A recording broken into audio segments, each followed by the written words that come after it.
What's going on, guys? Welcome back to Spare Change. Today we've got Valerian and the City of a Thousand Planets on 4K and 3D Blu-ray. I won't get into any plot details. I'm just going to give you my thoughts on the video and audio quality. But first, let's do this unboxing.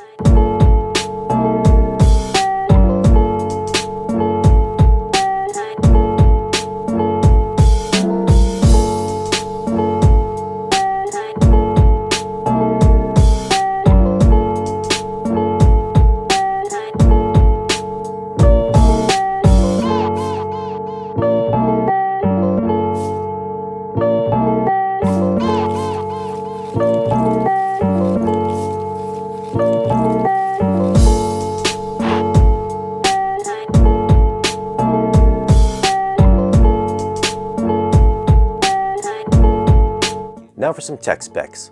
The movie was shot in 3.4K. It has a 2K DI. It's rated PG-13. Runtime is 137 minutes. Aspect ratio is 235:1.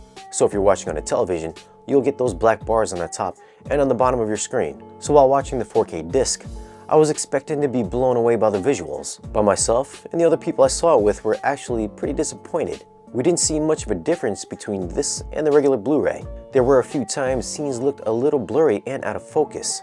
So much so I thought my projector was messed up. So I had to go and pop in that last Pirates of the Caribbean movie, and we were all blown away by how sharp this movie looked. Now back to Valerian, there was some extra refinement in textures on the uniforms and some added resolution in the close-up shots. Shadow details were somewhat better on the 4K disc, but I felt black levels were never truly deep, and I thought it looked a bit muddy at times. HDR I thought never really grabbed me, which really surprised me because there's a ton of color used in this movie. I was expecting bright vivid splashes of different hues, but they were just kind of there and only marginally better looking than the regular Blu-ray. Now if you want to watch the 3D version of this movie, you're going to have to import it because it's not being sold here in North America. As for the 3D quality, I thought it was pretty amazing and definitely demo-worthy material from the beginning all the way to the end. The opening scene starts off in space, and the amount of depth here looks so real you could literally fall into your screen. There's a standout scene in Chapter 4 when they're escaping under the water from those big huge creatures. You could easily see debris and water floating throughout your room, and the added depth really brings out the scale of how big these creatures were.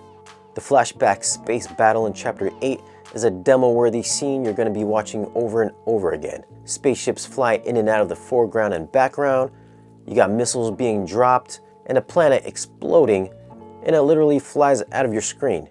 Resolution wasn't too far off from the regular 4K disc, and black levels were deeper and darker than its 4K counterpart. Colors literally popped off the screen, and shadow detail never got lost and was easily discernible. Anything else I should know before I voluntarily stick my head on his mouth? Actually, it's not his mouth. Now audio is done in Dolby Atmos for the 4K version, and I thought it was just an okay mix. There were a few standout scenes that really utilized the height speakers, like the ship's voice in Chapter 6. As she's speaking to the main characters here, her voice is heard up top and gives you that sensation she's speaking and echoing through the entire spaceship. Chapter 11's musical number sounded excellent and had a nice wide soundstage that spread up to the top height speakers. Any of the space battles sounded great with good panning effects and directional sounds that moved from the lower level to the height channels. Bass levels hit hard during action sequences, but it never really dug deep. Dialogue was clean and sounded good. The 3D version gets a DTS HD 7.1 mix, and it sounded just like the Atmos version, minus the discrete effects up top. So for Atmos sound quality, I'd have to go with a 7.5. Bass levels were a bit weak, and I expected a better bubble of surround information happening up top. 4K video quality, I'm going to go with a 6.5. I had high expectations for this, but myself and other people, we thought it was on the softer side. It just didn't have that sharp, crisp edge, and I thought the HDR was a bit underwhelming for me. If you're viewing on something smaller than a 126-inch screen, your results may vary and it may look sharper than what I'm seeing on mine. 3D quality, I'm gonna go with a 10. Depth and dimension were excellent, colors popped, and black levels were great. This is a demo-worthy 3D transfer and a must-own if you're a fan of 3D movies. Unfortunately, you're gonna have to import it. Audio for the 3D disc, I'd have to go with an 8. Basing it on being a 7.1 mix, it offered a nice level of surround information, but I could have used some deeper bass response. Now if you're interested in picking up these movies, I left a link in the description down below. Give us a thumbs up if you found this video useful, and if you're not a subscriber, go ahead and hit that subscribe button. And we'll see you guys again in the next one.